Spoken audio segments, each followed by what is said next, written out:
Hello, I am GameMan5804, and we are now entering our next Let's Play, where we're going into the next Sonic game. And some of you guys may have requested this, some of you, or you may not. The point is, we're here. This is the Sonic game where pretty much everyone, and well, not everyone, but a majority of the fan base, you treat it as the holy grail of the series. He's a game that is so praised. He's even by today, where people will consider this their favorite 3D Sonic game. In fact, I've heard that chances are, if you haven't played Sonic 2 on the Genesis, then it's most likely this game that's introduced you into this series. He's with the two hedgehogs. We have Sonic Adventure 2. Now you're probably looking at Battle and thinking, "Wait, Battle? Oh, where was this?" I don't want to make anyone look like an idiot here, but I am playing the GameCube port, as you can honestly tell. And well, we have two sides of this game. Like Sonic Adventure 1, we have 6 playable characters. But they're in 2 stories. He's Hero and Dark. Usually whenever I see people LP this game, one guy, chronologically put them in order, or they'll just start off with the Dark story. Here I'm just going to start off with Hero. Why? Well, because I can. But yeah, I am playing the GameCube version. I do have the HD port, but let's be honest, guys, I don't really have it downloaded, and I don't have enough space. Plus, I wanted to go with the GameCube version anyway, since I'm not wasting power on my PS3. So, yeah, this is my first ever GameCube Let's Play. Huzzah!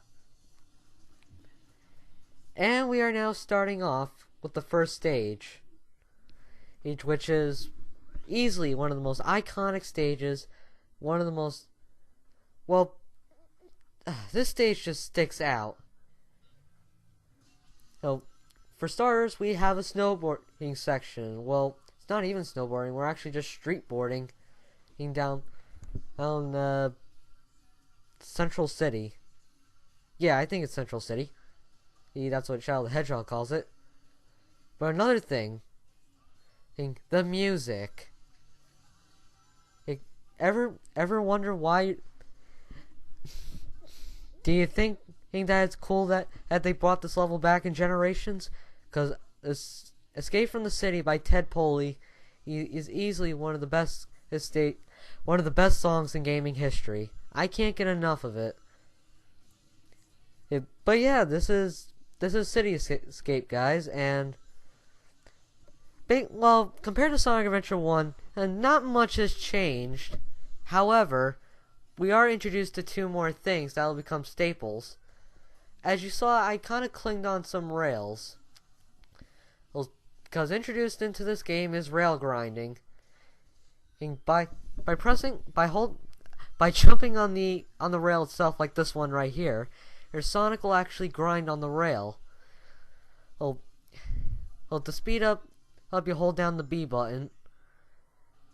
And to help you speed up even more, you actually want to balance yourself.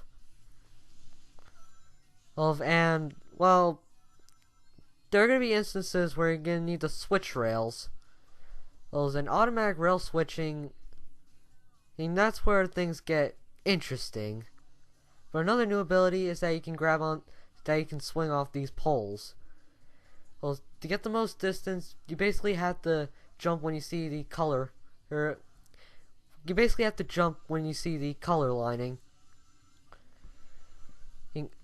It's pretty basic. But yeah, I'm a little out of it, kind of burned out. But we reached the end of the Cityscape, and oh my god, truck. Yep. This is, the gun truck, guys. And of course, it makes its return in Cityscape, only it's a bit more overpowered. And, yeah. This is... I just love how the gun truck... I just love how the military... He is putting up no... it's like they don't care about the citizens, and they're pretty much costing them a lot of insurance money. That's some professional work there, gun. Really professional work. Another thing that's introduced into this game is the ranking system. It was kind of introduced in Adventure 1, but this is where the ranking system is fully implemented. Depending on your skill, like the amount of rings you collect or certain things you do will give you points. It's like jumping off certain rails and stuff. You'll get ranked. And then depending on how you do, you get a different letter grade. The highest rank in this game and until Rush in 06 is the A rank. And of course I could be lying saying that the Chao Garden, which makes a return in this game, introduced the S rank. True, yes, but I'm talking action stages. Is that they haven't been introduced until Rush in Sonic 06. But now we have our first boss, which is Bigfoot. He's the first boss, so he's not really that hard to beat. He just one more and booyah, he's dead. Oh boy.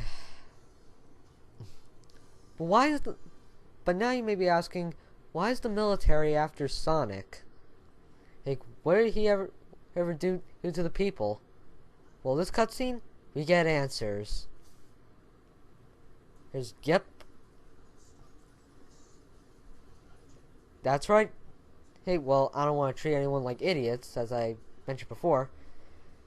But introduced in this game is, well, a few staple characters, and he is one of them, unintentionally, but he's still, well, technically a staple character. Meet Shadow the Hedgehog.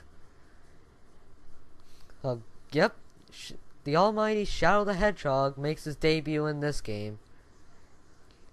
He's similar to Sonic, only he has the ability of Chaos Control. Well, meaning he can warp to anywhere, anytime. He can kind of do it without a Chaos Emerald. Well, it's just that if he has a Chaos Emerald, it's completely amplified. And he has more distance. I don't want to spoil anything too much, but he has an interesting backstory, and we're going to be learning a lot about him, believe me. Oh well. Meanwhile, in the desert, we're introduced to another staple character. Meet Rouge the Bat. Rouge is basically the 18-year-old spy from Gun that also likes finding jewels, which is why she's after the Master Emerald. And well, looking at her design, I'm starting to think this weird, I don't know how to describe it. I'm starting to assume this whole weird, how should I put it? Sexifications. That's how I like to call it. There we go. That's perfect. I'm starting to think that this whole sexification thing is starting to become intentional. Well, oh, don't believe me? Thanks to Did You Know Gaming, Sonic was actually meant to have a human love interest. His name, Madonna. But fortunately, and yes, I say fortunately, and yes, I use that term very strongly, she was scrapped. But now we are... sorry about that. But now we are playing as Knuckles, meaning we have the treasure hunting stages again. And, well, let's just say that if you didn't like like the treasure hunting stages is in Sonic Adventure 1, then oh, you are gonna absolutely loathe. You are going to absolutely loathe the treasure hunting stages in this game. The first thing you notice is the radar. The radar in this game is butchered. It can only... You see, in Sonic Adventure 1, and if you haven't watched that LP, it can detect more than an emerald piece at a time. That's not the case in this game. Here it only detects one emerald piece. And it's one of the main reasons why everyone hates these stages so much. But that's only part of the problem. The other part of the problem is, well, huge stages. I mean, Wild Canyon isn't too bad, and it's a good starting level, but once we get to a second stage, then, my god, it is so bad, it's so tedious, and oh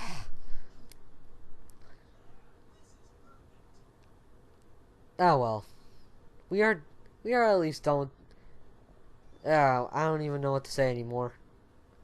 Oh yeah, once again we are introduced to emblems. However, I'm not going for all the emblems like in Sonic Adventure 1.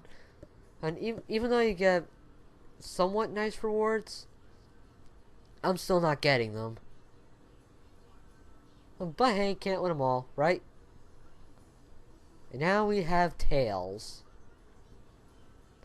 And so you're probably thinking, awesome, Tails makes a return in this game. And we're gonna be flying all around and stuff, right? Well, no, it's not. Because Tails' gameplay shares a similarity of the Gamma stages from Adventure 1. Yeah, that sounds like a oh so good idea, right? Yeah, so now we're pretty much in a mech now. And facing off Dr. Eggman, who's also in a mech. Is it hinting on something? To those that haven't played this game? Oh well. Yeah, he pretty much... Okay, yeah, so Tails pretty much shares the style of Gamma, only... He's not on a time limit, but I just want to save the gameplay for, to when we actually get to a stage, which is in the next part, mind you. And, come on, missile. And, the missile's been drunk. The missile's drunk. Oh, well.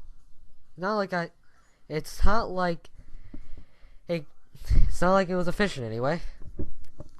And I got health right at the end of the stage. And, well, we have one more cutscene. I was expecting in the beginning of this part it to be grand, but considering how I am right now, I guess that's not gonna happen. And sorry, guys. But my question is, what is Amy doing on this island?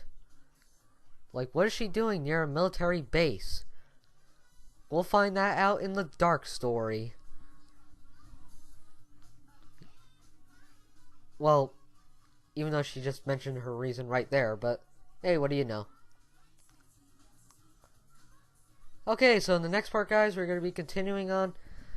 We're going to be starting with Tails, so I'm GameMan5804, and you guys have a great